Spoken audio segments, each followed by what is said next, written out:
Je m'appelle Éric Mechevant, je suis chirurgien gynécologue. Après une formation de gynécologie générale, je me suis sous-spécialisé ou sur-spécialisé en chirurgie, et notamment en chirurgie cancérologique.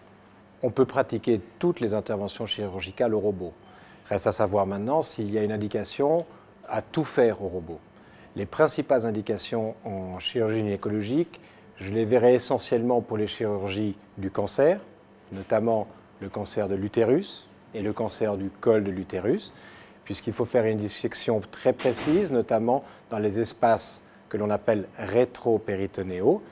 La chirurgie de l'endométriose est également une chirurgie pour laquelle le robot est un réel avantage, est un véritable plus. La troisième indication qui a une réelle place en chirurgie gynécologique est l'excision des fibromes utérins, ce que l'on appelle une myomectomie. Et la quatrième intervention principale, ce sont les chirurgies de prolapsus ou les chirurgies de descente d'organes.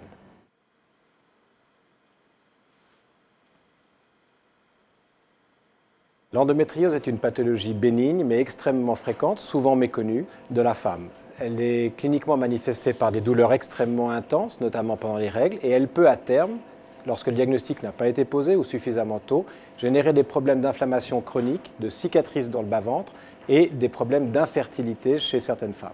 Le processus est lié à un saignement qui se fait par voie interne. Ces dépôts de sang vont générer des inflammations chroniques qui, à terme, peuvent générer des adhérences, c'est-à-dire des cicatrices à l'intérieur du ventre qui font perdre la mobilité, la souplesse du bas-ventre. C'est extrêmement important à comprendre puisque la chirurgie de l'endométriose, de ce fait, du fait des adhérences et des cicatrices internes, peut être une chirurgie extrêmement complexe pour le chirurgien. L'avantage du robot dans ces situations, puisque les mains du chirurgien vont réellement et physiquement être à l'intérieur du ventre, la dissection va être extrêmement soigneuse, extrêmement précise, et elle va pouvoir permettre d'épargner les structures nerveuses, les urtères et les vaisseaux qui peuvent être touchés dans le processus de l'endométriose. La myomectomie est une intervention qui consiste à enlever les noyaux fibromateux de l'utérus. Les fibromes sont des pathologies très fréquentes. On estime qu'à peu près la moitié des femmes de plus de 40 ans est porteuse d'un fibrome, même parfois sans le savoir.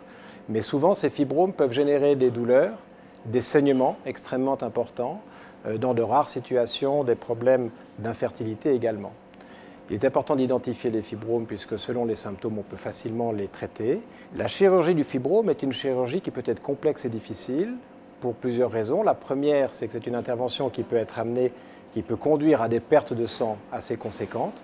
Et la deuxième, c'est qu'il est extrêmement important, lorsque le muscle utérin a été ouvert, que les fibromes ont été enlevés, de maintenir l'intégrité du muscle par une suture d'extrêmement bonne qualité. La qualité de cette suture dépendra les suites, notamment les suites obstétricales, c'est-à-dire garantir à la patiente que son utérus ne va pas lâcher sous l'influence des pressions liées à la grossesse dans un terrain de cicatrice antérieure. Et de nouveau, comme la main chirurgicale, le chirurgien va pouvoir appliquer très précisément l'application de ces points, il va assurer une suture de très bonne qualité avec des points répétés de manière précise ou des surjets qui vont venir assurer l'intégrité du muscle utérin. Le prolapsus utérin, le prolapsus de la vessie sont en fait des processus herniaires qui touchent les patientes souvent après la ménopause. Les antécédents sont extrêmement importants, notamment les grossesses, les modes d'accouchement. Lorsque les tissus se fragilisent avec les années, les muscles ont de la peine à retenir les organes du bas-ventre et il y a une procidence externe qui se fait progressivement dans le temps. C'est en fait une hernie vaginale. La chirurgie des prolapsus peut se faire de plusieurs manières, par voie vaginale ou par voie abdominale. La chirurgie par voie abdominale, qui s'est faite longtemps à voie ouverte, aujourd'hui a été transformée par voie fermée, en cœlioscopie d'abord, puis en chirurgie laparoscopique robotisée. Et là aussi, il peut y avoir dans certaines indications, mais lorsque les indications sont bien posées, un réel intérêt à la chirurgie au robot, puisque pour maintenir les organes qui ont tendance à descendre, il va falloir poser de nombreux points. Le robot va être un avantage tant pour le chirurgien que pour sa patiente, puisque les points vont être posés de manière extrêmement précise et la qualité de la suture sera d'autant meilleure que le chirurgien a pu avoir accès à une articulation de sa main à l'intérieur du ventre.